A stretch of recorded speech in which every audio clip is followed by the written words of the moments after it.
Good evening and welcome to this webinar discussion on whether we can make the core of creative content diverse and inclusive. My name is Amala Akineni and I am Director of Annapurna College of Film and Media, one of India's leading not-for-profit private film and media colleges, situated inside Annapurna Studios at Hyderabad.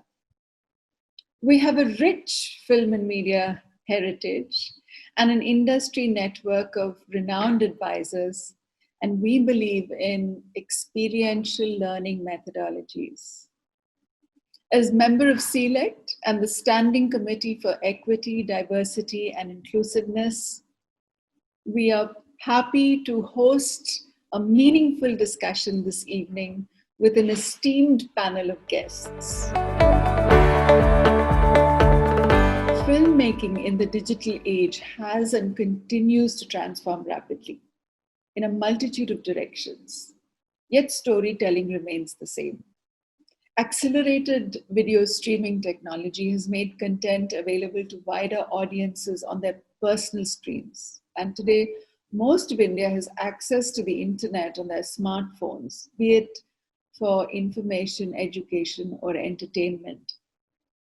Audiences are empowered to control their own viewing. And while this is great news for creative professionals, it also makes us the viewers and part of the digital consumer who is perhaps unconsciously addictive, often attention deficit, and more often than not, unconsciously exploited by the subliminal social media wars.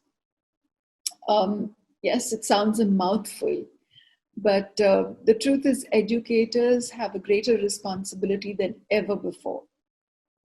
Can we encourage our students to become filmmakers with a conscience? We are all asking ourselves this question.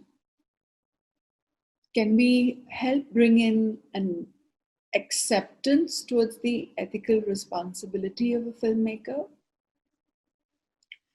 And can we introduce concepts that promote diversity and inclusiveness in the hope to nurture audiences with responsible behaviors?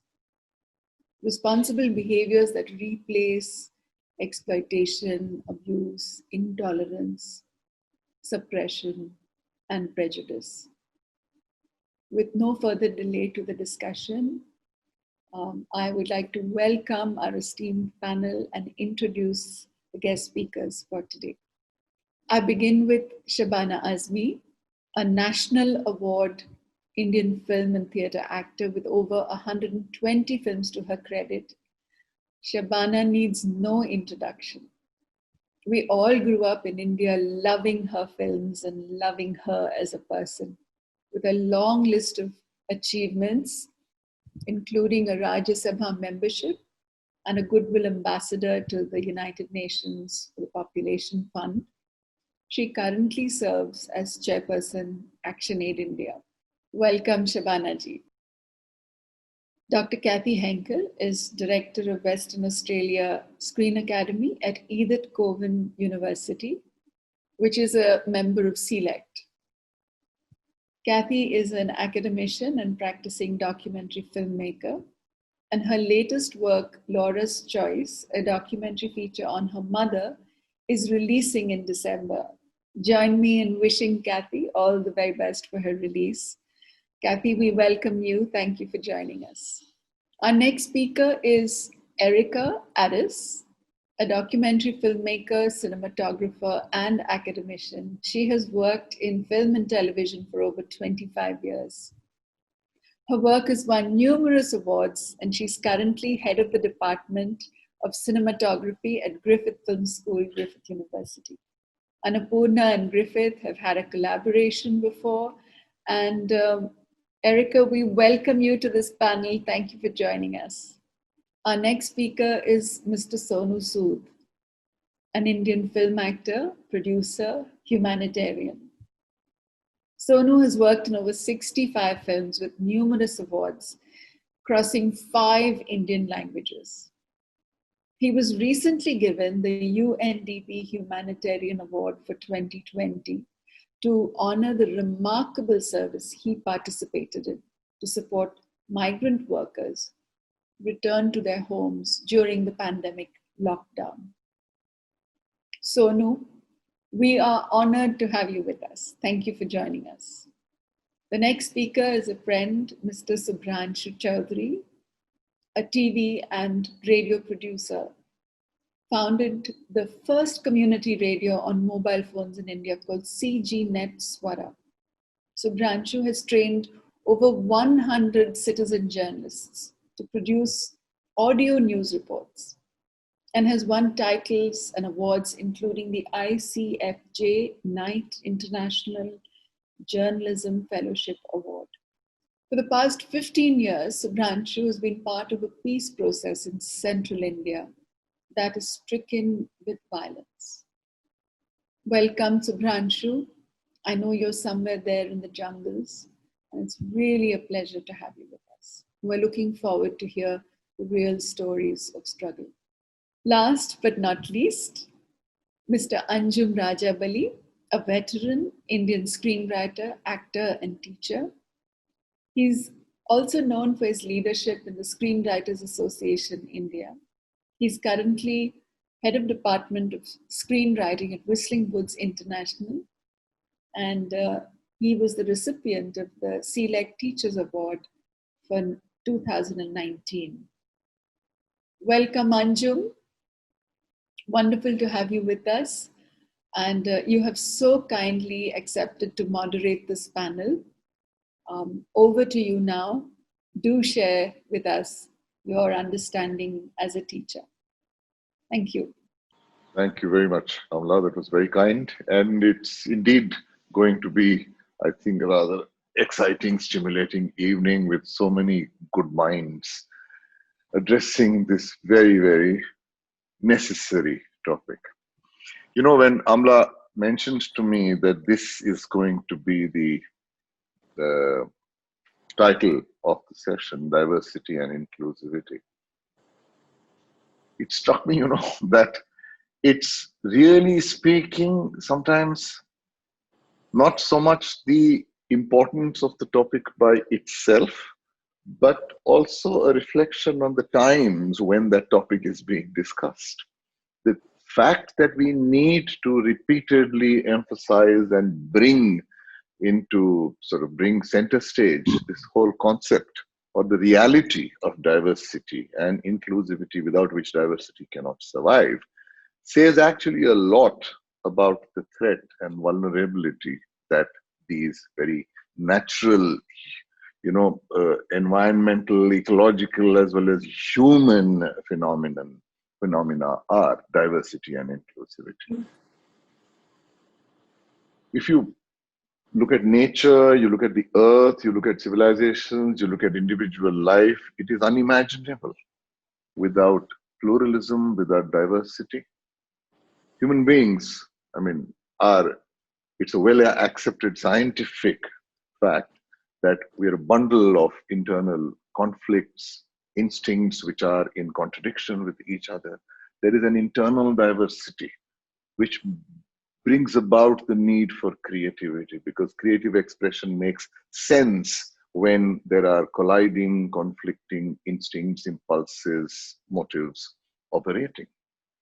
So if we are looking at getting to the core of creative content, then not only does diversity become a necessary element, but I feel an imperative condition for it to happen.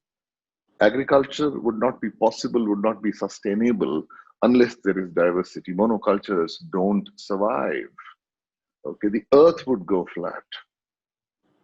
If you look at our storytelling tradition and even our larger artistic tradition, because my familiarity is more with the storytelling tradition, the oldest tales that you can look at essentially emerge out of the kind of diversity of its characters, the diversity of different motives, the diversity of which leads to the kind of conflicts. From there emerges the need to make sense out of life. Okay? And that is where creativity comes to our aid. So the experience of ourselves internally, as well as of the world around us and the earth around us, is actually because we engage with diversity. And that experience finds expression in our creativity. So I think the two are inseparable. All of us are well aware of that. But I do hope that in the course of the discussion, we will also have occasion to speak about the times that we live in, where it becomes very precious, it becomes very valuable, it becomes imperative, as I said, to continue to discuss this, to continue to underscore and emphasize the need to protect not just the diversity around us, but our approach of inclusivity so that it not just survives, but it thrives. Having said that, I think we're going to move on, and I am going to right up front call upon the first speaker of the evening.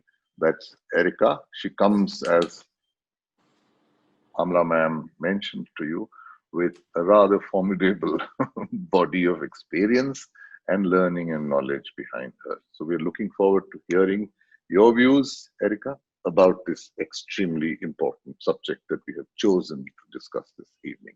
Please, the floor is yours. Thank you, Anjum.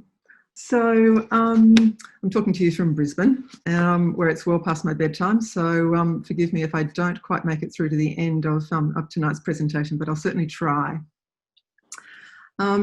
So talking tonight about the relationship between creativity and diversity and inclusion.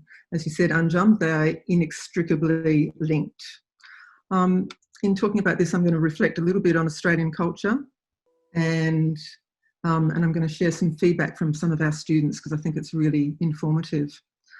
I would like to acknowledge the traditional custodians of the land on which I stand, the Turbera and the Yugara people, and pay my respects to their elders, past, present and emerging. Australian land always was and always will be Aboriginal land. And I also want to acknowledge the very fine work of my colleague Sue Swinburne, some of which I've included in my presentation, not that you'll actually get to see it, but I'll quote it. But first of all, I want to consider the impact of being in a minority group. Whether you're a migrant or whether it's a cultural minority, whether it's a language minority, whether it's your sexuality, your gender, neural or physical ability, it's stressful and it's difficult. The minority stress is the relationship between minority and dominant values and the resultant conflict from within the social environment that's experienced by minority members. And although I'm female, the minority group that I'm in is female cinematographers. So females are a dominant group by numbers, but not culturally. And cinematographers, we're a very, very small group, which I'll talk about a little bit more later on. So just to give you some idea of some of the figures around what the impact of minority stress is, Aboriginal Australian children aged under 14 are 8 times more likely to die of suicide than their non-Aboriginal peers. Massive. 16% of LGBTQI young people between 16 and 27 attempt suicide, 5 times more likely than their broader community.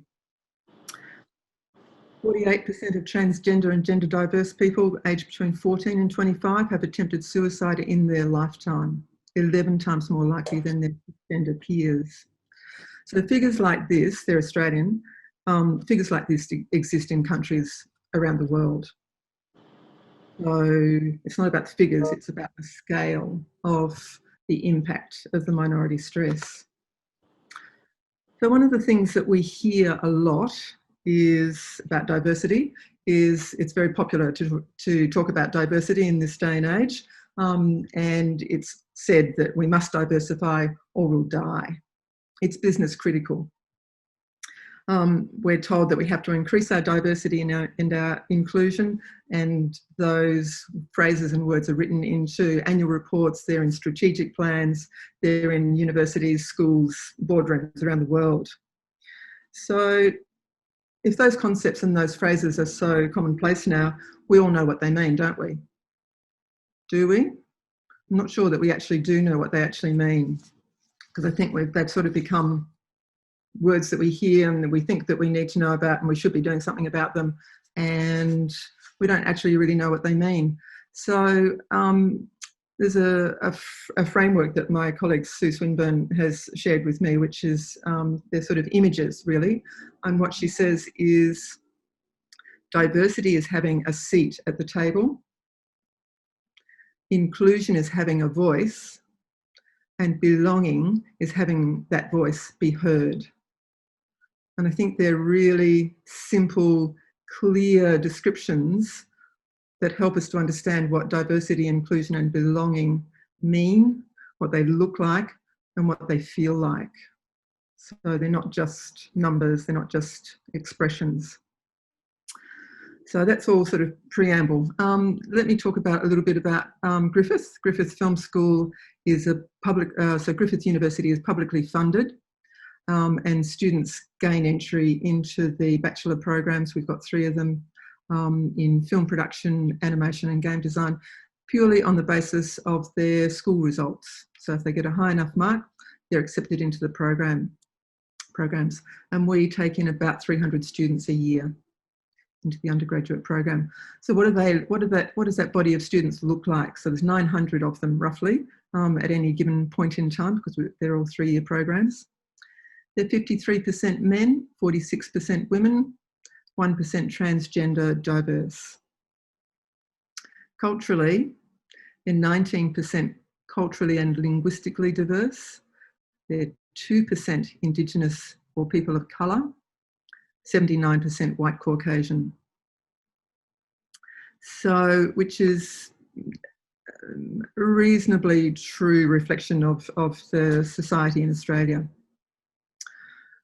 So what is Griffith Film School doing to move towards achieving, supporting all of our minorities?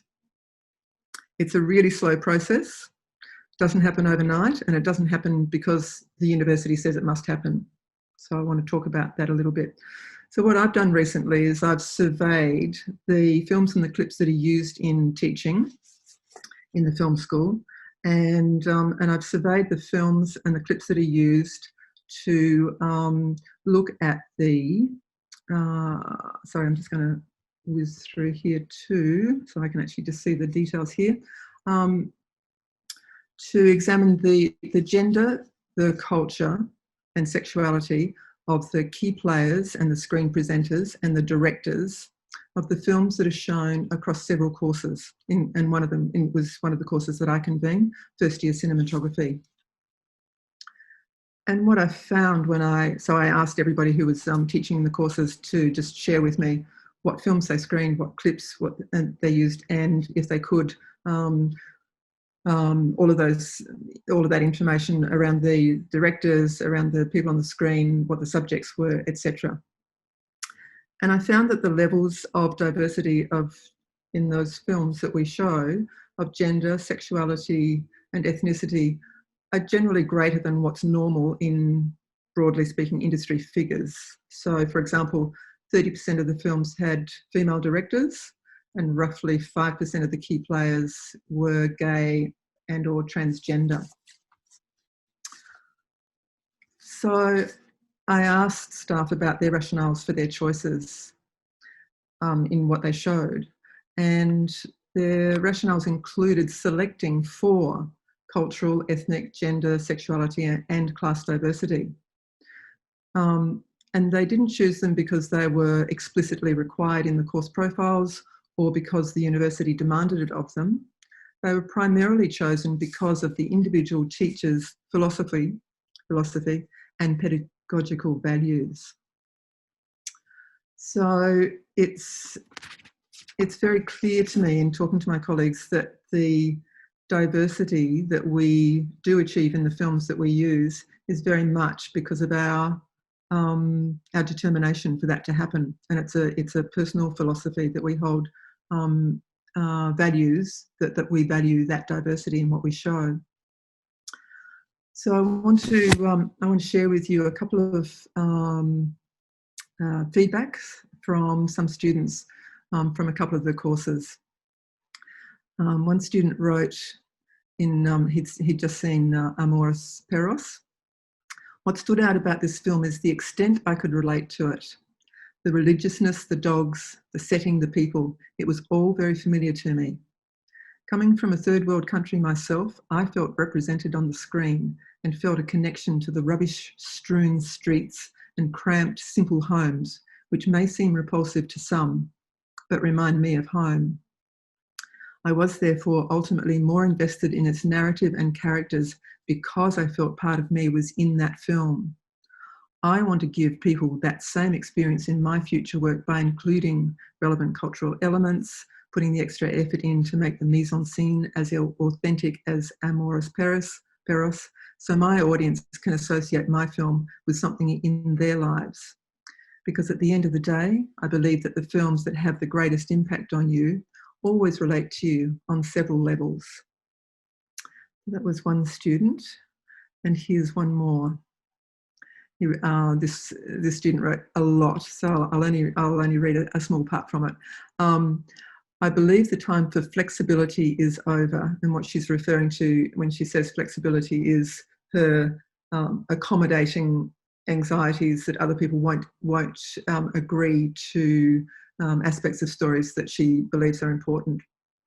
So I believe the time for her flexibility is over, and I should integrate a tougher approach to representation in my creative works and start reaching out to other diverse storytellers and collaborate on diverse stories. Some may call it creative risk-taking, but I believe it is necessary and the most authentic way forward for me as a storyteller and as an individual that believes in equality. So I wanted to share those with you because their feedback to me speaks to the immediate impact on them of seeing films that are culturally diverse with minority characters and diverse settings. They're absolutely clearly encouraged and inspired to take risks in their own creativity. Such encouragement is critical to empowering the next generation of our great storytellers. And I really wanted to share the feedback about from the students with my peers and colleagues who may be listening, because it's critical to us to encourage us to actively create learning environments that really demonstrate diversity and practice inclusion. So I really hope that we'll all be part of the movement to empower and hear those who have not previously been allowed to speak. Thank you. Thank you for listening. Wow. That's some very good work being done at Griffith Film School, I must say. And thank you very much for giving us such a lucid and clear, sort of almost a report of that. Very inspiring. Thank you very much, Erica. And of course, all our best to you. Please keep up this kind of these kind of initiatives that you are encouraging your students to participate in. You know, before I go to the next speaker, which is Shubhranshu, who's there in the heart of the forest in Bastar, and we are all very eager to listen to you.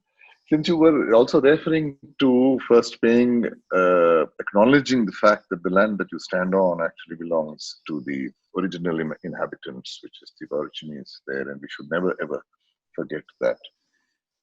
Likewise, if you look at India, I'm afraid in terms of the sheer, breadth of the diversity that we have here, I don't think we're going by that India qualifies to be a country. I mean, it's not even a continent. I think it's a planet by itself, seriously, with the kind of diverse cultures that we have here, the kind of different identities, religions, practices. Every region has its own theater, has its own language, has its own other forms of creative expression, and it is truly a melting pot here. So in our case also, on the one hand, you feel that the reality by itself is so strong and powerful, the reality of India's diversity, that it's unavoidable. And yet, on the other hand, we do find that it seems to be, it is seen as a threat to certain forces, which we find, even social forces, to individuals who believe that actually there should be a dominant culture. There should be effectively a monoculture under that umbrella, that everybody should actually be subsumed, everybody should subscribe to that, everybody should conform to that. I mean, which goes against the very idea, the core idea of the sense of India that we do have.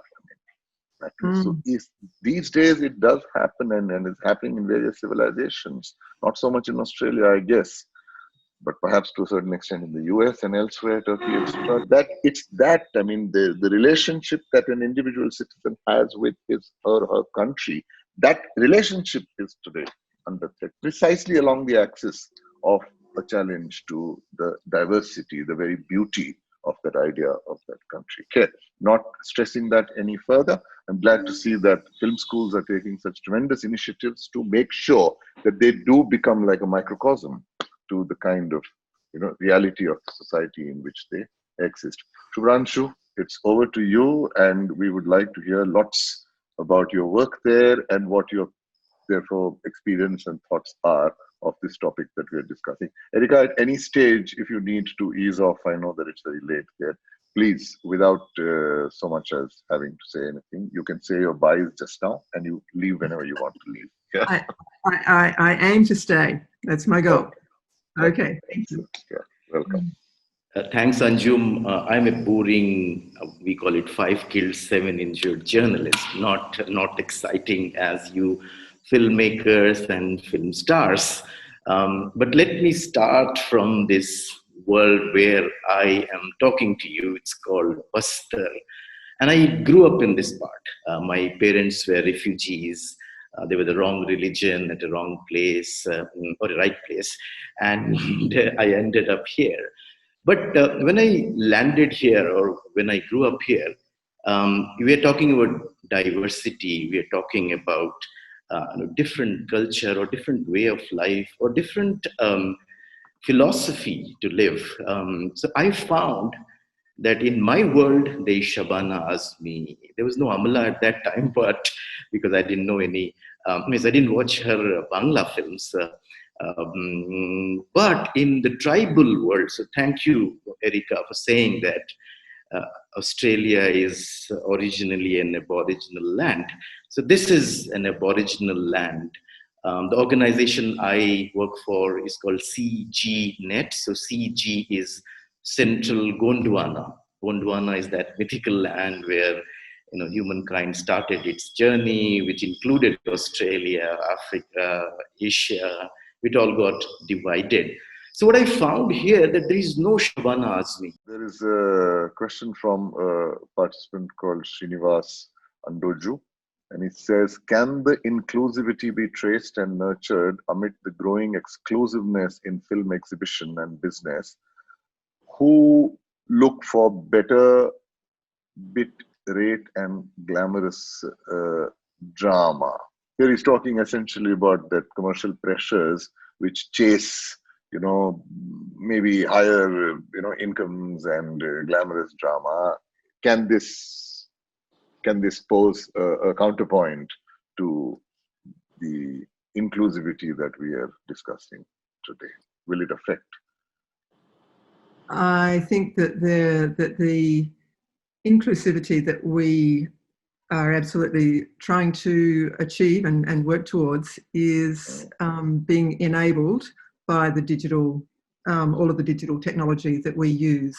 So we live in a world which has extremes where there are great highs of massive production value, whether it's fashion or sport or Hollywood. All of those productions that we see on screen are enormously expensive to actually make, and at the same time there's an army of filmmakers around the world and artists who are working with digital technology and releasing it online themselves, and so there's an enormous continuum and span of what's actually happening in reality.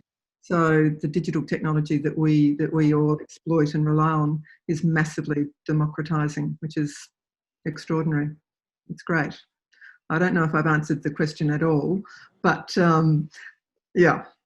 You have actually, but yet if you will stay, I want to bring this up again, that given that so many of these digital platforms are also being taken over by large conglomerates, and unfortunately following the same criteria as the large studios and all your Hollywood, big giants have been doing. And therefore, is it leading to, one of the participants has said that they only want handsome people, they only want beautiful people, and the notion of beauty is defined, as you know, in a particular way. So we'll come to that later if you're still around, and I think it bears taking it forward.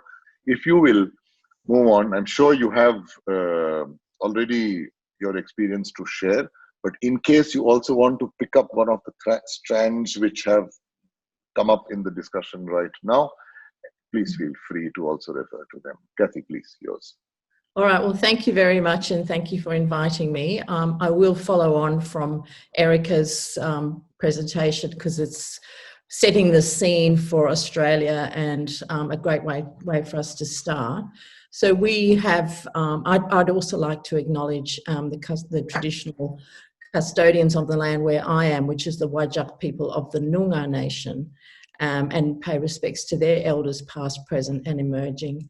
And I do think this has been a change in my lifetime in education, to see this acknowledgement of country become an inherent part of our meetings and our gatherings. And it's something that has emerged as a form of respect and understanding. And it's been a really positive addition, I think, to our society and culture. We have so much to learn from our Indigenous people. And we've been very fortunate in Australia, where we've had a number of initiatives dating back about 20 years to support the stories of our Indigenous people. And they've enabled us to see the history of this country in a different way, and to see different aspects of our society that have been hidden, and it's time and they are coming out. So we're very fortunate that we have a very strong Indigenous community in Western Australia, including a number of very fine filmmakers and actors in all areas. So what we've done, I run the master's program at the WA Screen Academy. So we also have an undergraduate program, as Erica does, with the 300 or so students. But when it comes to the master's program, it is selective. And when I inherited this position back in 2014, it was very gender imbalanced. So particularly across the technical specializations, cinematography, sound, editing, directing, even, we're very imbalanced. So what I did immediately was talk to the staff about a 50-50 gender equity initiative at recruitment, and everyone said, "Oh, you won't get it," but we did. We just said, let's just recruit 50% male and female, and within 12 months we had the balance. So the students were there, the applicants were there. It was just a matter of putting that policy in place and saying we're looking for an equal number of male and female students. So we are 50-50 across all the specializations, and I'm delighted that that's now leading to more technical female workers in our community, because our students do get out there and do get employment. The other thing, where the subject of creativity and how it's connected to inclusion and diversity, is the stories that we in fact tell, the films that we make. So the way that they're chosen at our academy is the students pitch ideas, and we select 6 short scripted works and 6 short documentaries that we will make. And that's become part of the conversation of our staff and the selection process, to ensure that we are selecting stories that are coming from diverse communities and diverse ideas. So we've really seen a shift in the type of stories that our students are making, and this has been really exciting, and I think improved the quality of the work. So the more we push for the diversity, the more interesting the work gets, in my view. So we've been very pleased to see that, and particularly seeing stories about our immigrant community, Indigenous stories, and many of our students identify with LGBTQI communities, and those stories are being told. So there's been a real shift in the academy in my time, and I think we've still got more to do in encouraging more diversity, but it's well underway. We also have a series of meetings each semester with all the students to discuss gender matters, particularly we call it, but if there are any hidden gender biases or incidents of harassment or just diminishing of our students, we bring them out and have conversations. They can be quite confronting, but it's handled in a very sensitive way. And the students always tell me that it's an incredibly valuable part of their learning and understanding. And that in the student feedback, it's always very appreciated. Just like Erica, we've also examined the teaching materials to make sure that they, across all specialisations, we're showing the work of different cultural groups and certainly gender balance. That's constantly under review. And also bringing in teachers who are from the Indigenous community and from different cultural groups. So the students, we all know the phrase, you can't be what you can't see. And it's very important for them to see role models and to see work, examples of work that have been made to represent diversity. So we've come a long way, but like all things, we've still got a long way to go. And it's a matter of being vigilant and making sure that we constantly looking out for these things. I'd like to end with just talking about the value of seeing creative work from a diverse and a different perspective. And it's not only does it make the creative diversity, a richer, more interesting work that comes out, but it can also correct history and correct the way we perceive things. So last week I had the great fortune of seeing a documentary that's just been released in Australia, and it's called Brazen Hussies. And it's a story about feminism, and it's an untold story about the fight in Australia for gender equality that was between 1965 and 1975. And during that period, we'd had the Vietnam protests, and they had dominated our society, but also we had a male media, and the male media was not interested in this feminist movement, and in fact vilified it and portrayed it in incredibly negative ways. And to sit in the cinema the other night and to see this story and women that I've known and admired and finally telling this part of the story and just feeling so uplifted by that, and also knowing this is really important for my students, male and female, to see just how far we've come in 50 years, when women couldn't have a bank account, they couldn't, have, as soon as they became pregnant, they couldn't work, they were disempowered, they just lacked, they couldn't even go into bars in Australia. They lacked so many rights, and these women went out there and marched and fought and chained themselves to things and changed that. And so films can do that. And if we have these diverse filmmakers and diverse lenses, we will see ourselves, our past, and therefore our future in a different way. So I'll end on that. Wow.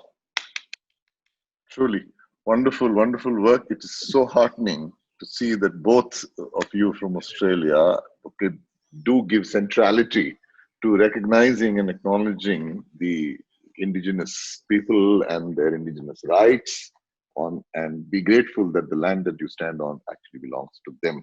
Great way to start.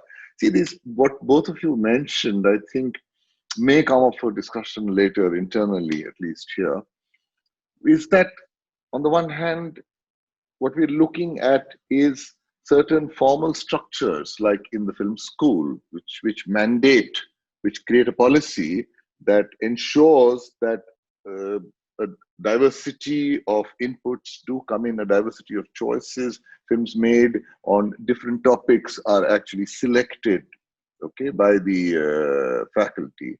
And on the other hand, to not just ensure that everything is done because there is a rule that it has to be followed, but to create an atmosphere which is conducive to facilitating people, your students, to think in that way, to see that diversity. Like you said, you can't be what you can't see. So to create that atmosphere, to create that little world around by which actually they learn to react to that, they learn to respond to that, and as a result of which their worldview opens and diversity becomes a very natural sort of phenomenon for them. And this is also what has to be attempted in every family. I'm sure where people are doing that in every neighborhood, in community, in societies, in countries. This is how we need to be able to, I suppose, strike a mix. That there should be some constitutionally guaranteed rights and rules by which you ensure that that diversity is protected. And on the other hand, you also build thriving, intersectional, inter-community, inter-identity interaction by which it becomes, there is no need any longer for rules to be followed. It's just a natural part of being in that place. Subhranshu, if your connection is stable now, can we please move on to you and see what you're also doing in practice? And I hope you will emphasize this whole citizen journalists, which is where you are asking to break what Kathy so bitterly referred to, that the male-dominated media at that time had disregarded and in fact denigrated the feminist movement and feminist efforts of that time. It was good to see Brazen Hussies bringing that up. So you're creating citizen journalists, and citizen journalists, which means that diverse views are very naturally represented, because one wonderful way of protecting diversity is to ensure that the individuality of every person is protected, and that itself will make sure that there is enough diversity around. Subhranshu, over to you. Thank you, Anjum, and that's the peril of living in. So you were talking about citizen journalism. So what I discovered in this land, that this is a different way of life. We are talking about diversity in the world all of us come from, probably. Me and I is very important, and then comes community, and then comes probably nation, if there is one. What I found, it's diametrically opposite. It's a different way of life. So their community is first, and you are very less important. As I was telling, we grew up watching Shabana Ji, but when I went to the tribal land, there was no heroes, there was no heroines. It was all collectivism. It was all collective consciousness deciding things. So what Amala Ji said in her opening remark, that we live in a digital world. Of course, we are in digital world where connection goes off every 5 minutes. But I would like to tell my story.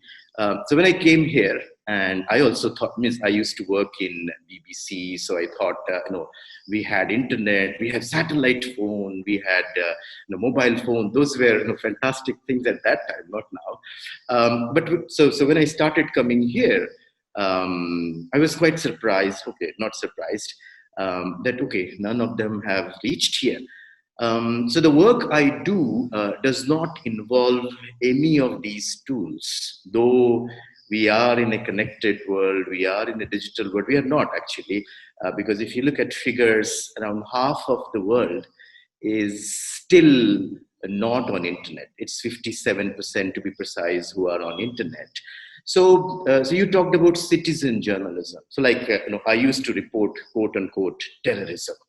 And that terrorism, by the way, is exported by you guys. You guys means I'm talking about Annapurna School, because all our leaders are Telugus and they all came from Andhra Pradesh. I'll come to that later. But citizen journalism, so people telling their own stories, because what I found, that is a different story here. It's not as simple as we report as journalists. We need to, so diversity, these are different people and they want to tell their stories. And what Erica told in the beginning, that a seat in the table is diversity, having a voice is inclusiveness, and belonging is having heard. So the problem exactly here, which we call, or our former Prime Minister called, India's biggest internal security threat, is actually not being heard. You won't have to solve all the problems, but if you're heard, half of the problem goes away. So I want to talk about the project or the radio I work here is called Bultu Radio. Now, what is Bultu? So when I came and under a tree, I saw some kids doing something with their mobile phones. So I asked, what are you guys doing? So they said, oh, we're doing Bultu. I said, what? So they looked at me with a lot of surprise. What an idiot this guy is. You know, he looks educated and he says he's a journalist and he doesn't even know what is Bultu. So Bultu is Bluetooth. That's the only tool which works in this part of the world. So we are a connected world today. Any village you go to, you know, as deep as you can, you'll find half a dozen handsets. So this Maoist revolution, which is going on here from 50 years, it will happen or not, I don't know. But this mobile revolution, this digital revolution has happened, and so most of the villages don't even have mobile signals. So if we imagine a world where everybody is connected with Wi-Fi, our stories will be like monoculture. So here I'm happy, Anjum, you brought the question of monoculture in your introduction. So we see two types of forest here. One is monoculture, so boring, of the forest department, where they grow these factories to make our houses and all these teak and very expensive wood, but they're lifeless. They don't produce anything. If you go to a monoculture, from outside it looks like a forest, but inside, there's no growth underneath. There is no life left. It is lifeless. But when you go to a forest, that is life. That is diversity. There are so many trees. It is forest. It is life. It creates things. So life is, you guys are all filmmakers. I mean, it's like we journalists, if there is no conflict, what will we do? So I'm talking about peace, but we become famous by writing books and pontificating about it, and on television all the time, as we know everything, and making films about it, which we call documentaries or so not films. But if life is a straight line, if life is always predictable, what will you guys do, the filmmakers? So monoculture, this Coca-Colaization, or whatever, McDonaldization, everybody is same, will make our world such a boring place. It will be like a film where... Subhranshu, may I intervene? Please forgive me for that, sir. Because what you said is very interesting. If we can continue with that thread just for a short while. You said that the very natural environment that they live in thrives in diversity. It's a sterling example of that. I mean, you can't possibly imagine a monoculture there. So these people that participate in your initiative of citizen journalists, the other children that you heard talking about Bultu, etc., for them this is the natural way of life, to be able to accept that diversity. Can you talk about whether the fact that they grow up with this clear experience of this natural diversity, does that influence also the way in which they accept diversity in other areas, like human diversity, like the diversity of cultures, of religions, of differences? Is that what is also part of your program? Unfortunately not, Anjum. So what I was talking is 15, 20 years back. Now this is a dead place. Now this is a place, a victim of violence. People, there's no culture, there's no dancing. People don't even cry. They have accepted death as something natural. So we have heard, it's a cliche that poor people have lots of children because they don't know how many of them will survive. In the same way, in Bastar today, what I'm talking about diversity is for all of us, that the filmmakers from Chennai and Hyderabad to know that there is another way of thinking, there's another way of living, like in the common perception in urban India, that people are revolting because they're poor. Oh, come on. I have not seen any poverty in Bastar. Our standard of poverty is different. So they grow their roti, kapda or makan, as we call it. So food, clothes and housing. They all have food. I have not seen any beggar here. I've seen beggars in cities. They grow, they make their own houses. They don't need any steel and cement. And they, I mean, it's not in Bastar, but in most places, they also will be doing handloom, as you see in Northeast and in other tribal areas. So these are self-sustaining communities. What they're fighting for, which we call terrorism, for dignity, for respect. So we journalists are to be blamed mainly. So we have killed that culture, what I was talking about, Anjum. And so what I always talk to Amala, that we Bengalis and Telugus are to be blamed. We embarked on this journey of creating a better world. We call it Maoism, communism, whatever, via Bengal, via, what we call now Telangana. It has come to the forests of Basta because it could not survive in Calcutta. It could not survive in Hyderabad because it requires a guerrilla place. It requires hills and forests. And that's what this place is. And this experiment of ours, and when I say ours, I'm talking about the English-speaking, well-educated, urban, well-meaning people. And that have destroyed, if I can use the word, the way these people used to live, which we didn't understand. So like I went to a house the other day, and the fencing was made of teak wood. Now, do you know the cost of teak wood? They were cooking food with teak wood. I said, the cost of this? I didn't even ask them. I asked a student who was with me, who was from Bangalore. I said, this is teak wood, which they're cooking food for you. So that's a different way of life. And that's what we should celebrate. That they have a different way of life, we have a different way of life. I'm not saying we are right, they are wrong, we are wrong, they are right. We have another visitor. Sonu is here. Sonu Sooth. We were told, Sonu, firstly, welcome.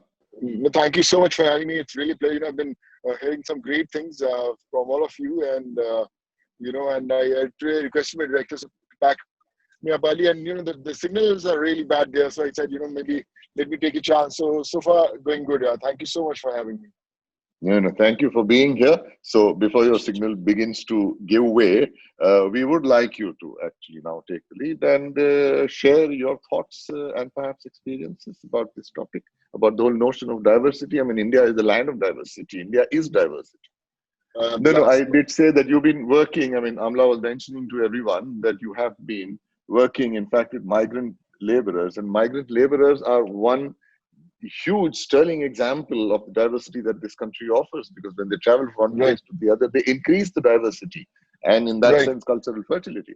So you've been dealing with them. So if you'd like to share your thoughts about this whole idea of what constitutes India along the axis of diversity and what your views are about those. I was I would say been living with them for past 5-6 months, from sending them by trains or by flights or by buses. So when I was dealing with trains used to leave for UP, Jharkhand, Uttarakhand, Bengal, Telangana, all these places. So I remember the struggle was always different.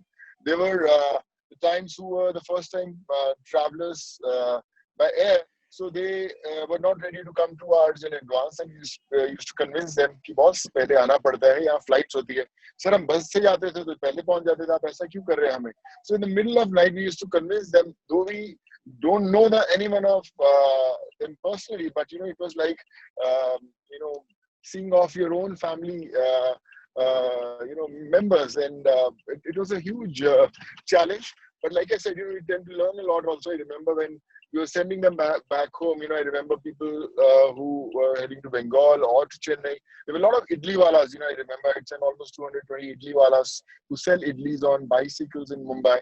And since Chennai was in complete lockdown, and I remember how difficult it was for them. But the day I had, got them on the buses, they got so many things made, homemade things for me, and they said, "Sir, you have to take this, and this is, we don't know whether we are going to come back from Chennai or not, but this is going to stay with you." And now when I see them coming back, they come to your places, and you realize, all these people, when you connect so many people from different states, you know that you had so much to learn from them, whether you talk about the culture, whether you talk about how they, what's the approach they have towards life. You'll see UP Bihar walas coming 12 hours in advance at the stations to board the trains. They said, "Koi baat nahi sir, hum log baith jayenge." And all the Calcutta ones or the Punjab ones, they used to board it as if the train has been chartered for them. They'll come last 5-10 minutes and they'll say it's okay. But I think this is how the life is. This is how, when you grow up in different states, you learn different rules of life, and the approach is totally different. Yeah, excellent. Good to hear that from you. Tell me, Sonu, given that we have been facing a challenge in modern civilization, across the world today, that there seems to be a tussle between people who accept and thrive in diversity and take it as a natural phenomenon for the world to survive and flourish. And on the other hand, there seems to be various moves in different countries about exclusivity throughout the migrants, don't accept the refugees, have only our kind of people, one kind of people, and that kind of discrimination, prejudice leading to violence very often. India, as a counterpoint, has been, before you came, I was saying that it has the diversity which is fit for a planet. What do you feel, given all this experience that you've had intensively recently, what do you feel is a sustainable model for Indian society, given its infinite diversity? What do you feel? I would say, if you spend 5-6 months in India and you travel to all different states, you can live in any part of the world. You will get to know how aggressive you have to be. You will get to know how calm you have to be. You'll get to know how to approach life. I remember, when I was dealing with people from Jharkhand, UP, Bihar, all these states, they have a different approach to life. They said, "Sir, aa jayenge, koi baat nahi, kar lenge, don't worry, sir." So, and people from, Calcutta, they are very naive and they're very, I would say, when you deal with them one-on-one, they all of them had my numbers. They used to call me in the middle of night. "Sir, kab ja rahe hum? When is our train leaving?" As if, it was my responsibility. But yes, it was my responsibility. But what I have learned in all these 5-6 months is that, you have to have all these ingredients in your life to actually, be strong enough to survive in any part of the world, and I feel Indians are the best examples. No matter whether you've been to Jharkhand, UP, Bihar, but you must have interacted with some employee working with you, someone, some kind of a, state person you must have interacted with, and that person teaches you how to be in other place and survive with learning few rules from that person. So I think that's what I've been doing all these months, and still learning my lessons. Yeah, still miles to go, but the journey's on. Wonderful. Good to hear that. So you are effectively implying that the only way in which we can protect the idea of India is actually not just to acknowledge, but to welcome this kind of diversity, multiculturalism, pluralism that exists here, including pluralism of thoughts. That's what Indian civilization is known for. Okay, that it has always welcomed. We had people passing through India, the Chinese travelers, Yun Sang, etc. We took so much from them. We have been a very Catholic society. Greek philosophers came here to learn from us. We learned from them also, So India has always been known for that, okay, we kept including different cultures and were never threatened. So that would be, I imagine, your message today to all people of India, that please embrace the idea of this diversity, which we call India, right?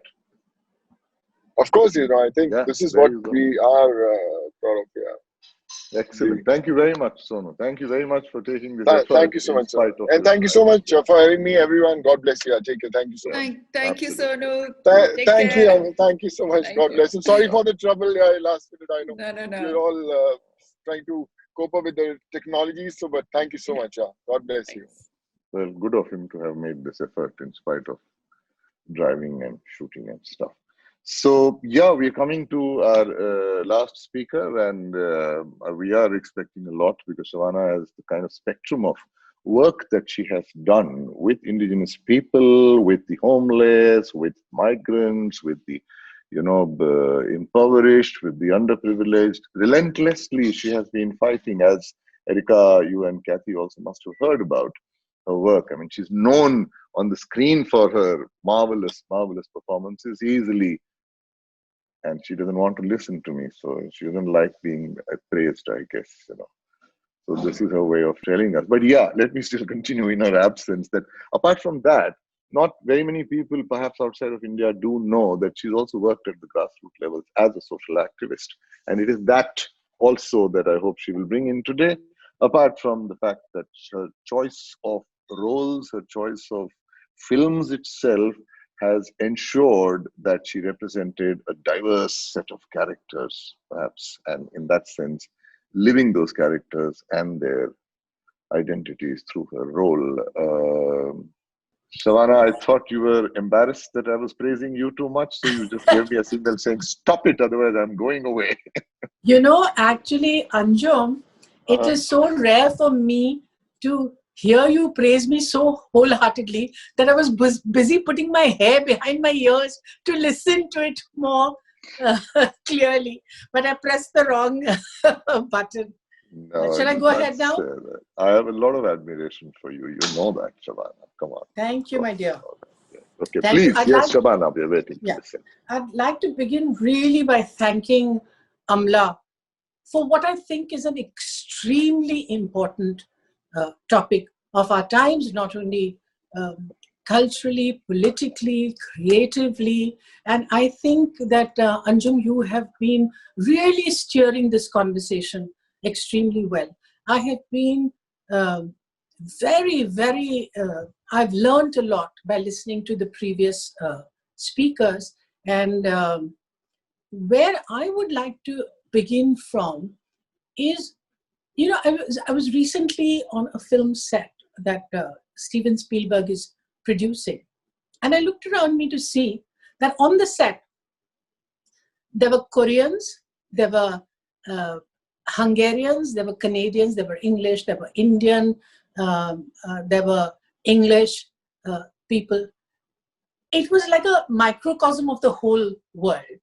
And I looked upon it and I said, my God, this is the way a film set should really be, because creativity crosses all barriers. And that's where I'd like to start from. Many years ago, in 1988 or 89, I think I was working in a film called Madame Suzatska, which starred Shirley MacLaine and was directed by John Schlesinger. It was based on a novel by Bernice Rubens, but she was a Jewish mother, the part that I played. Because Ruth Jhabwala was the scriptwriter, she suggested to John Schlesinger that maybe we should turn the Jewish mother into an Indian mother.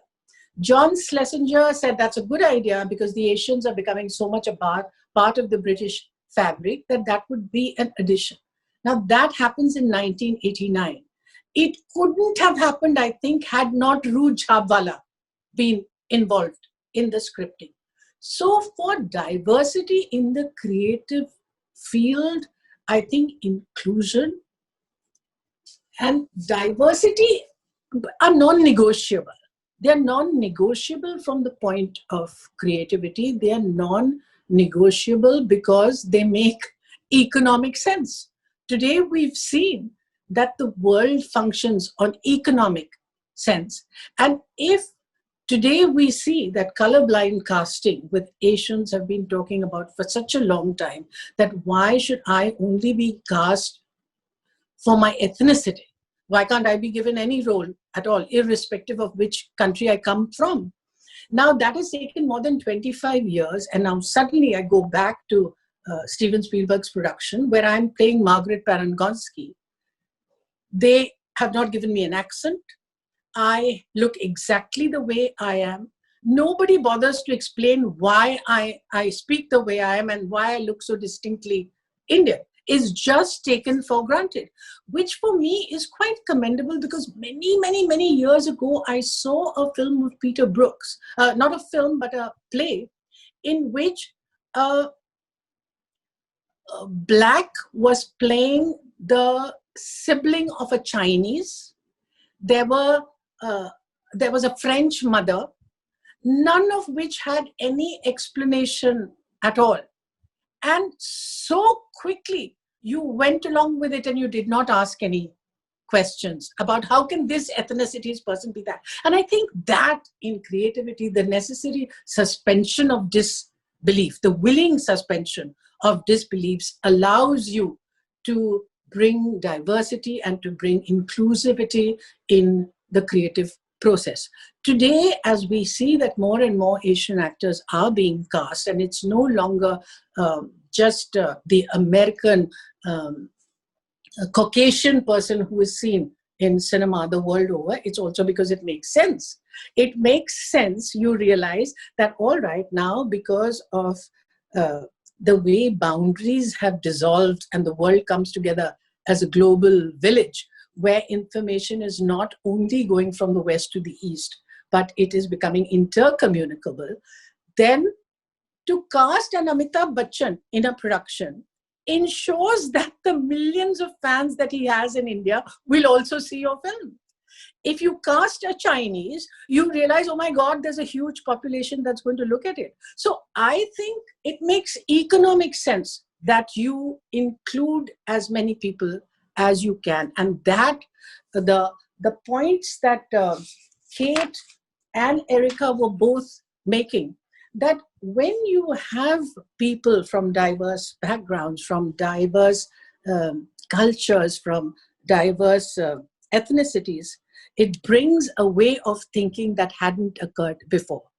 When women started asking for managerial positions and they got it, it was not merely because they were women, but they brought to it a way of management which was different from the male. And that was why it was necessary to include it.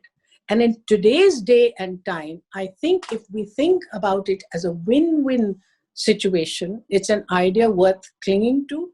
And at present, even more necessary politically, because world over, as we see religious fundamentalism rising, as we see concepts of nationalism being used as a way to defend the majority view, it becomes extremely important that we say, no, our strength lies in our plurality. And like you said, in India, my God, composite culture is what India is all about. That's how I was brought up, and that I can see today that there is being an attempt to bring a majoritarian viewpoint only into existence. And who better than the people involved in the creative world to try and break that barrier that is growing up in front of us.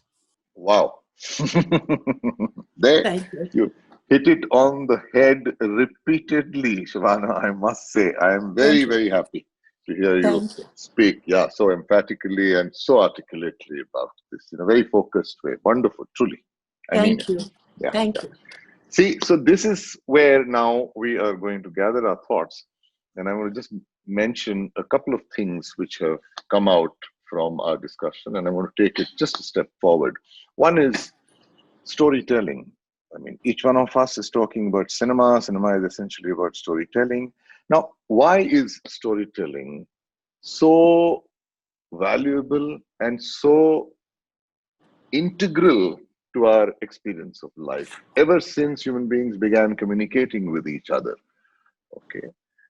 From then onwards, stories have been told. Stories where accounts of experiences were transformed in such a way and conveyed without losing the essence of the truth in there, but conveyed in such a way that those experiences of life began to make sense. And stories helped us to find meaning in life. Now, I'm going to point one thing out here, that stories, because they are so immersive, because we begin to experience the story via the characters which are involved, and therefore it builds a necessary empathy between the listener, the viewer, and the character, whereby you learn to understand and appreciate and empathize with the points of view of characters whose views otherwise you might disagree with. So stories get to the core of human nature, no matter what the ethnicity, no matter what the ideology of that character is. By sheer dint of empathy, the viewer is able to experience and see the point of view of those characters who outside he would not even give the time of day to. And stories help to increase the quotient of empathy and therefore compassion in a society. Hence, stories are a civilizing force in societies. Those societies begin to dry up where, in fact, stories are banned, like Hitler did in fascist society, fascist Germany. Burn the books. Don't allow people to experience anything outside of the propaganda that I want to give them. And stories become a counterpoint to that. I mean, if you go by what Harper Lee said, which her major book, which all of us sort of grew upon, To Kill a Mockingbird, where Atticus Finch tells his daughter that you will never be able to understand the other fella until you are able to see it from his point of view. And therefore, today, the challenge is not, rather the objective of human communication is not to make the other person agree or to get up from the table in complete agreement with each other, but with understanding of the different points of view. So even if we agree to disagree at the end of that discussion, which is perfectly fine as long as we have understood each other's point of view. Nobody is saying there should not be differences. There should be differences. And this can only happen through empathy, and stories ride on empathy. You cannot imagine creative expression, particularly in the narrative field, without there being empathy. And empathy means that you are able to identify with the other person's point of view, even though the person is different. And around this, I do feel, there are several other points also which came up, but I think the participants are very eager to ask questions. I'm glad you are anonymous. He's asking whether there is indeed a film industry in Australia or some sort of entertainment industry.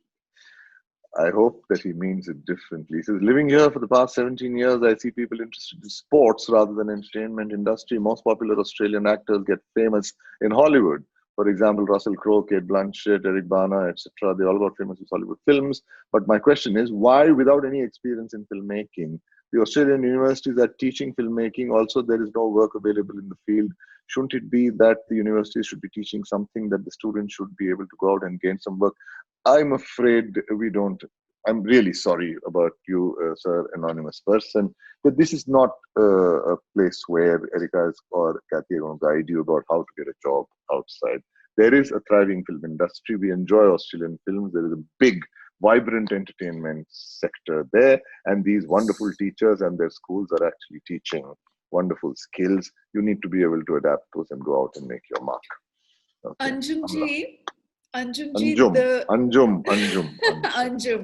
There are questions curated because they've eliminated questions that are not relevant to the topic of discussion and chosen the ones that are. But there's, I think they'll be in your box. If you look at that one, it would be better. Yeah. Thanks. Okay. Thanks very much for pointing this out. So they're in the chat box and not in the Q&A. There is a question. In Indian context, there needs to be inclusion of Bahujans, Dalits, and Adivasis. These, Erika and Kathy, mean indigenous people, tribes, and what are called the backward castes, actually, the underprivileged castes. So there need to be an inclusion of Bahujans, Dalits, and Adivasis, and Northeast people. But not just in terms of casteism and racism, but also in fictional sci-fi, rom-coms, fantasy, etc. How do you think we can go about it? Shawana, I'm going to throw this at you, please.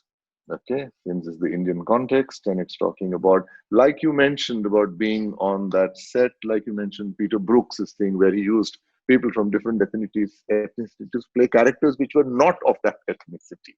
So he's asking, how is it that you can perhaps get that going in India?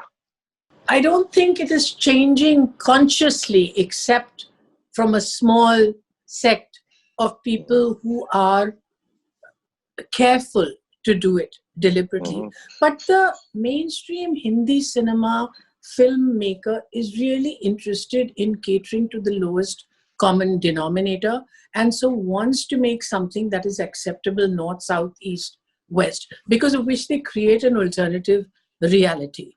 But what is happening now with the emergence of the multiplex and the fact that we are now making films for niche audiences, and including what is happening with Netflix and Amazon and all that, that consideration has come down to a great extent. A change is also occurring because of the advent of the casting director.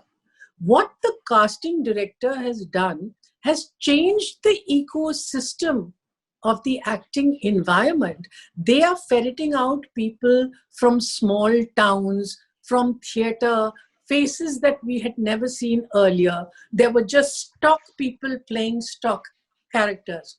What that in turn has done has made the mainstream actors more conscious of how much more they need to give to their characters. The emergence of the small town person becoming the center of a story has never happened to the extent that it is happening today. Yes, we had Bimal Roy, we had Mahmood Khan, we had people who were cognizant of it, and so you had a Do Bhiga Zameen, etc. But mainly it was this North Indian rich person that you were talking about largely. I think it is important to ask the question that is asked, because that keeps you aware of the fact that this is a bar where we need to reach. So it gives you a hallmark of where you need to reach. But it will happen gradually, and because it makes other sense than just to do it politically. I think when you have a political agenda, which is very important, because I grew up believing that art should be used as an instrument for social change. But are you talking only about speaking to the already converted? How in your creativity are you able to do it so that the values that you propagate come in the form of a story? Forgive me for this little nepotism, but my brother Baba Azmi has just made a film called Me Raksam about a Muslim tailor who encourages his daughter's passion to learn Bharatnatyam. Now, if that had been told in a less human way, I think it would have been less interesting. It is because the story and the emotional graph works that you also take away from it the values that it propagates.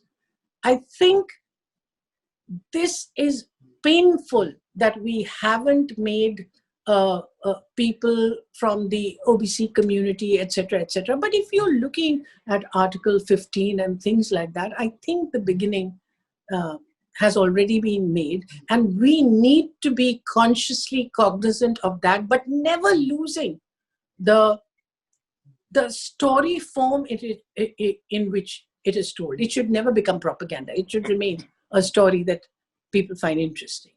Yes, I think that answers both the points that you mentioned, answers the question absolutely perfectly. On the one hand, Shavanaji did talk about, when you were referring to bringing in people from different sections of society, including the Bahujans that you were referring to, sir.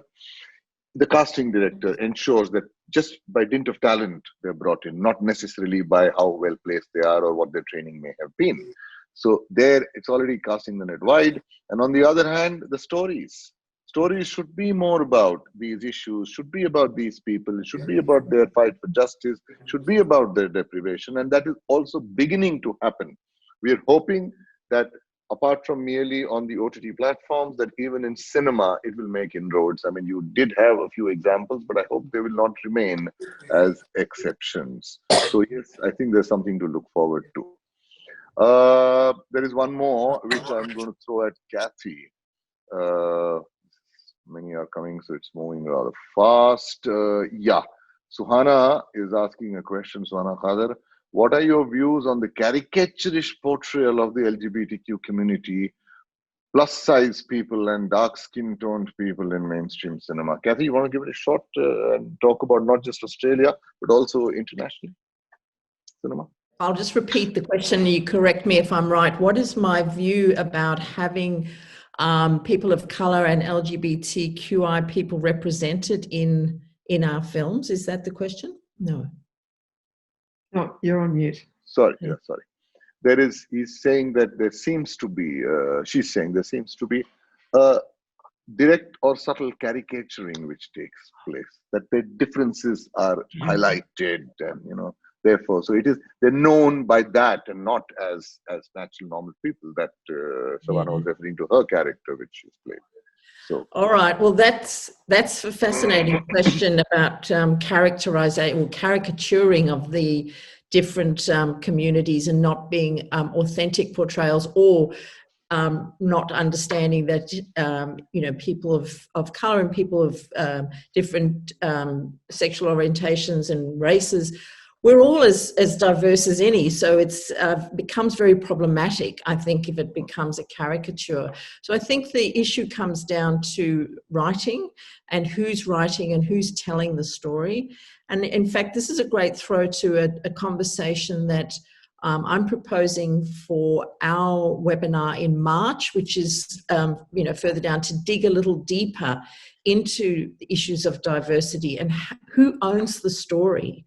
And how do we tell that story authentically without appropriating other people's stories and indeed, you know, diminishing or caricaturing them? The notion of who should tell that story is a complex and interesting one that we're going to pick up and dig deep into when we have this conversation in March. But I think for the purposes of tonight, and just to fold into what has already been said, I think the obligations on creating really truly interesting diverse stories is to ensure that our writers are writing authentically from their own experiences, you know, people who are telling stories that they understand and that they've related to. And I also think the casting agents, just to pick up on that point, is terribly important in bringing about diversity and seeing that casting can be a fascinating way of opening up these stories and not locking into certain, you know, types that people aren't cast to type. So I think we're making progress, but I think there's a long way to go, and it is a complicated issue, this one of appropriation of stories and whose story is it, and that will become a topic that we'll dive into a lot more deeply in our March webinar from Perth. Thank you. Thank you, Kathy. That was nice and elaborate. Last 2 or 3 questions I'm going to take, because Amla is beginning to now waiting to interrupt and ask me to stop. But there are a couple of interesting points here. Erika, there is a question from Srinivas Tarlpalli, and he says, why should diversity always focus on demographic variables? And why not psychological variables? To broaden our minds, both are valuable, isn't it? Need your comment on this? Well, I think this falls within the what the question is about.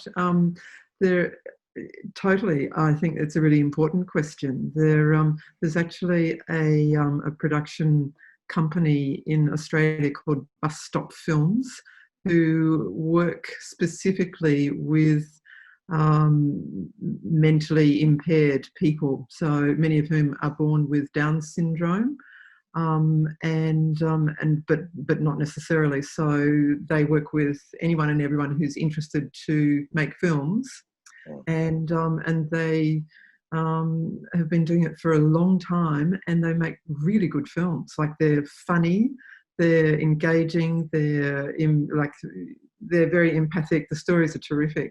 And what the company itself does is that they partner. So they have partners for every role. So behind the camera, there are 2 directors, 2 cinematographers, 2 sound recorders, 2 editors. and there's someone who's an experienced person in that role, and they're being partnered by somebody who is inexperienced and learning, who has got whatever it is, whether they've got Down syndrome or some other kind of neural difference. And those people are apprentices. They're learning the skills. So they're both on screen and behind the camera, and it's a really successful company. So I don't know if that answers the question.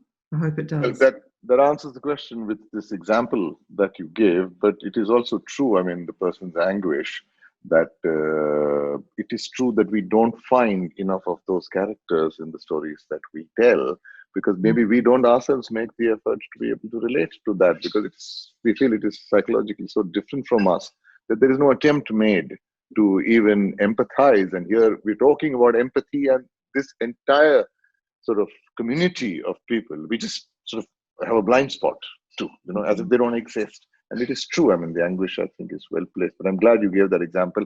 Shabana, coming at you, and you'll know why. One teacher, I don't know the name because it came through Devashri, apart from the fact that she appreciated all that we've been saying, and she comments, Amla, that this is a very important conversation taking place. And now, she says, I would respectfully submit to all of you who are involved in educating filmmakers, and I'm including you in that, Shabana, that somehow the children of all ages of our world are forgotten as audience. What children see influences them deeply. The stories about children and for children are so necessary. The case in point, of course, being the film about the young dancer that Ms. Azmi has recently been referring to. Why are we not finding that section of the diversity spectrum more in our films, Shabana?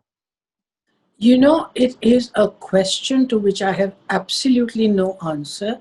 Almost about 18 years ago or 15 years ago, I was chairperson of the Children's Film Society, and I kept wondering that there is such a huge audience there. Why we don't consider this? At the level of the Children's Film Society, I think it was a mistake, because we were trying to pontificate to children and make things that we were talking down to them, and so they were not interested. Children today are open to the entire world, and you're really competing with Harry Potter. Why filmmakers have not sort of accessed that constituency now is something I just cannot understand at all. I'm sorry, I have no answers to that, except to agree with you totally that it's very, very important that we do so. But Shabana, I would imagine that if it makes commercial sense, as you're saying, that there is enormous commercial potential, then doesn't it bear being asked again why filmmakers are not going in for it? I mean, either we don't have the skill to be able to make those kind of films, or is it that filmmakers really believe there isn't an audience as you and I believe there is?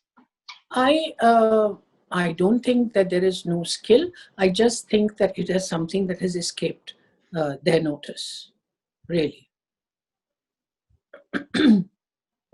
That is very striking. Okay, there you are. You got your answer. And there is a question which, let's see if we can answer. It comes from Sue Nichols Gertner. Thank you so much for a fantastic discussion. I'm wondering if the panelists feel that language can be more integrated to support art being implemented for social change, or will language always be a barrier? Because this does become an obstacle not to be overcome. Shubhranshu, since this is generally, and this is not only restricted to cinema, so I'm sorry, all this while I wasn't able to engage with you. But now, this thing about language, I mean, you're a citizen journalist and all this experience that you have got, please shed some light on this, that how does one deal with the language barrier? And India is a great example with those thousands of languages that we have. So thanks, but I will not talk anything about film, which I don't know anything. But this war in central India is because of language. Now, I deal with, or I work with a community called Gonds. Like, it's not related with Gondwana. As per our last census, there are 12 million Gonds. Much bigger than many countries. I don't know what is the population of Australia. There is not a single platform of any type in Gondi, which is their language. So if you're a Gondi speaker, which 99% of Maoists are, your world is your wife, your husband, your family, and their Facebook, which is their weekly market, which they call Heart, where they go for gossiping. So we are absolutely unconnected. The lingua franca of the Maoist movement is this language called Gondi, where they're fighting for something which already exists. Like the headquarter of Maoists is a place called Abuj Mar. So we don't, Abuj means we don't understand. Mar is hills.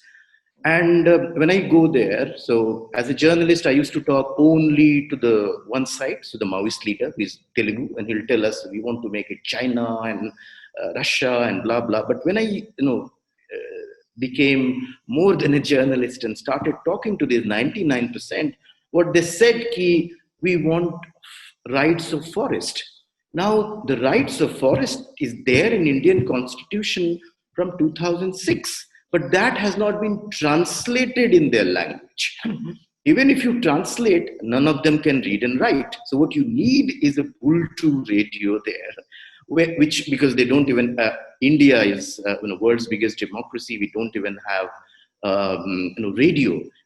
No, many of you won't know that we have only one radio in this country of 1.3 billion people, which is called All India Radio, which is state control. And it does not do any news in Gondi for what is 12 million people. So language is very, very, very important. I used to be a journalist and I used to cover wars or conflicts. Only conflict in this South Asia, I was the South Asia producer, which succeeded is the war for language. Now, Kashmir or Northeast or nationalism, Sri Lanka, nothing succeeded. What succeeded is Bangladesh. They were fighting for their language. So it's very, very emotive issue, like religion and like nationality. So it's very important, and we should look at it. We can only ignore it at our own peril. Like 2nd October, when Amala joined us for similar discussion, we inaugurated the first Gondi Unicode. Now we are talking about digital world. There is no font. There is no written material for this huge number of people. 10% of India is tribals. So we are not talking, 10% of 1.3 billion people. So we are not talking about small number of people. And like Shabana said, somehow it has escaped us. But unfortunately, we like it or not, we live in same world. If something is rotten somewhere, it comes to us. When terrorism or whatever we call it comes to us, we are very surprised. But when all these things are happening for hundreds of years, nobody is heard, none of their problems are solved, and we ignore it willingly or non-knowingly, it comes to us. These boys and girls who we call terrorists, when I went to them, they said, we want to tell our story. You're telling about storytelling, but only what we have is AK-47 to tell our stories. We don't have a television station. We don't have a radio station. So we need to create these inclusive platforms, which I'm so glad Amala has started this discussion, to include these voices to make a better world for our future generation. Okay. Yeah, I'm glad you also underscored what the anguish of this person asking the question was. How do films influence a person's perspective? At which level does it affect? What is the effect of a film on a person's thinking? I think it bypasses the conscious brain a lot. I think it goes to the unconscious part of our spirit and intelligence when it's a powerful film, and it goes there and it goes to the heart. And in an ideal world with a great film changes its audience. You are changed by seeing the film. Okay, there you go. So it doesn't allow your intellect to react to it. So there is no logic, rationality that you can throw at it, but it appeals to the heart and to the unconscious. Kathy? Well, I think it is a big question, but certainly it's that combination of vision, sound, and emotion. And I think of all the artistic mediums, film has the most powerful impact because of that combination. And that when we feel for our characters, for the stories that we're hearing, and of course story is the way we learn, story is the way we understand the world we live in and we relate. But then when that moment of empathy happens, when we feel something, what a film wants us to do is to enable us to laugh, cry, and fall in love. And when we can do those three things, we are enlivened and we are enhanced as human beings. And for that, I think film is an incredibly powerful medium. Okay, there you go. That is crisp enough. That they make us laugh, they make us cry, they make us fall in love, and that becomes an enriching experience for us, and that would change us in some way. Shavana? I think all art, particularly film, has the possibility to create a climate of sensitivity in which it is possible for change to occur by creating aapki mitti geeli kar deti hai. But that is not a litmus test. It isn't like if you watch Gandhi and love the film, from tomorrow you're going to start behaving like Gandhi. It is a question of the penny dropping at a time when you are open and sensitivity and moving along that stream of consciousness, and suddenly this can become the collating point. But I think we must consciously strive to create that sensitivity, which you refer to as compassion and empathy. So they do create an emotional and mental atmosphere inside your mind, Shavana ji is saying, which sensitizes you, makes you more open to receive, and then if the penny drops with the film, it becomes a catalyst for change. Very nicely put, Shavana, as expected. Thank you very much, all of you. I mean, you have truly been wonderful. And Shubhranshu, thank you for making the extra effort and being patient with us film people, sometimes lapsing into talking shop. But you were a very valuable part of the discussion, and thank you very much for that. Erika, Kathy, Shavana, of course, and Sonu is absent, but nonetheless, please, I hope it will be conveyed to him. Thanks, Amla. Over to you. Thank you so much, Anjum. It was such an enriching discussion. Really, thanks again to Shabana and Erika and Kathy, Subhranshu, Sonu, Anjum. I've been also reading all the comments from the participants, and the very, very lively participation, and each one bringing such wisdom to the table. We will be collating it all and putting together a document at the end of this. I also see my colleagues from SCEDI, Barbara and Professor Theodore Leif and Gert, and a lot of people from across the world have participated, and they've all enjoyed this immensely. On a personal level, I grew up in India, and I would often cringe at a comment among my Orthodox acquaintances when I heard them tell their daughters, you can marry anyone but a Muslim. And fortunately, it didn't happen in my family because my mother's Irish and she chose Islam. She kind of followed Islam and Sufism, and my father's a Hindu.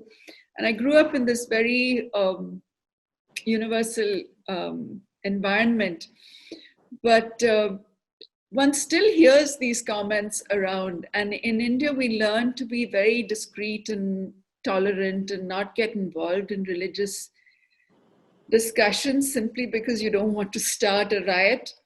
But the first time I became aware of the damage of listening to such stereotypical stories was a TED talk by the Nigerian author Chimamanda Adichie. If you haven't heard her TED talk, do listen to it. It's called The Danger of a Single Story. And she talks about the greatest disservice to humanity is to propagate a singular, stereotypical story about a race, a community, a country, or a group, bringing them in shame, highlighting all dark-skinned Africans as poor, or African men as rapists, or politicians as corrupt, is just like most of our films and our stories depicted in India. Are Indian white-skinned women are the epitome of beauty. And this is such a disservice and such a sad situation. And while we're not here to condemn what's the norm, we're here to promote the fact that there is a better way. There's a much better way to tell our stories. And of course, Chimamanda goes on to talk about the multiple stories help us understand diversity, and they help us heal, they help us tolerate, they help us accept diversity most willingly. And I found myself drawn to this more willingly and more actively.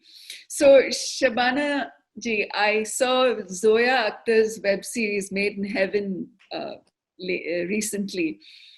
And I'm referring to it here because it reflects life in Delhi, our capital city, on the backdrop of the great Indian wedding madness, which is a real madness in India.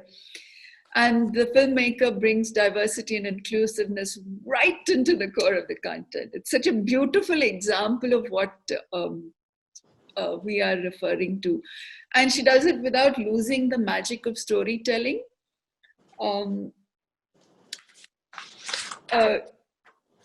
When we brought this topic into discussion, everybody took it and ran in their own direction. I'm talking about on campus as well, in the community that I was discussing. Okay, we need to have a discussion about this. How will it go? How should we go? And there were a section who wanted to make it this reality, hard-hitting, real stories, that, you know, films should be real stories. But I still feel films should be magic. They should lift you up from the difficult taboos and difficult truths. So, and you can disagree with me if you, I mean, some people will disagree with me on this, but I feel that the magic is what makes cinema so special. Coming to India and film education in India, the government policy is that film and media education has been urged to include a subject called media laws and ethics, and we teach it here at Annapurna, and we call it the ethical responsibility of a filmmaker. It's a new subject, and there's a lot of debate on it, and there's a lot of anxiety about it, but it's an important discussion to have. And having worked in social change for about 25 years before I came to education, I do believe that we can ride this cultural dogma and the monsters from the past for greater goals. Stories need to be responsible, and filmmakers as well, and stories that share struggles and, you know, whatever, show the way forward, they can be extremely powerful, as we've been discussing. There is one danger. Dissent in the form is a norm in education. It's accepted, it's expected, it's encouraged. As long as students are following the disciplinary code of the university or the college, it's fine to have dissent.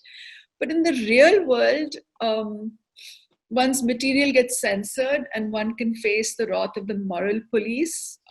You can even lose your life, as so many journalists have around the world. So perhaps dissent in content needs to be subtly conveyed and delicately groomed for the survival of filmmakers. You may, again, disagree, but I believe life is sacred and there's no point being a martyr. And the real world instigates hate and violence, which is not beneficial. I totally resonate with Subhranshu's pain and grief of seeing so much devastation around him.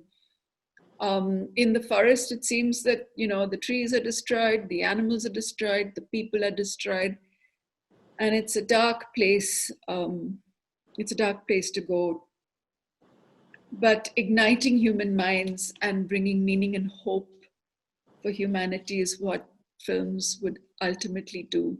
And here at Annapurna College, we encourage these discussions, and I'm so privileged to be part of this evening. Thank you all for being with us. Thank you on behalf of SCEDI.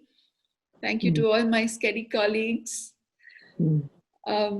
May we continue to have these discussions in every circle we go to bring out the real stories and to bring diversity and inclusiveness into content, into the future of all creative content.